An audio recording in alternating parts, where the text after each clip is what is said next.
अपनात्माओं, तत्व ज्ञान किसे कहते हैं? जिसमें निष्कर्ष निकला है, जिस ज्ञान के आधार से गूढ़ रहस्यों की जानकारी हो, उसको तत्व ज्ञान कहते हैं।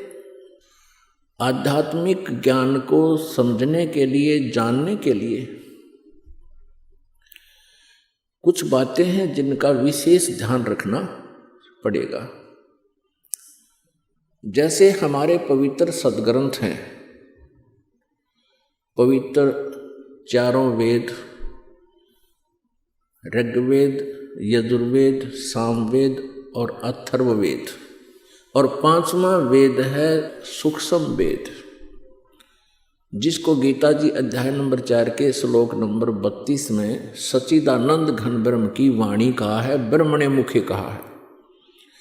ब्रह्मणे मुखे माने सच्चिदानंद घन ब्रह्म के मुख से उत्तरित वाणी में, अर्थात उस सूक्ष्म वेद में, कबीर वाणी में विस्तार से सब अनुष्ठान यज्ञों की जानकारी विस्तार से दी गई है। और वो तत्व ज्ञान है।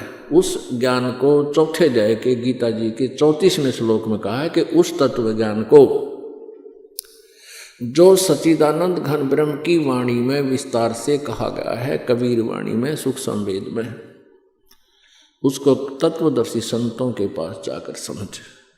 वह ज्ञान श्रीमद् भगवत गीता जी से भी भिन्न है और वो कंप्लीट है, वो पूर्ण ज्ञान।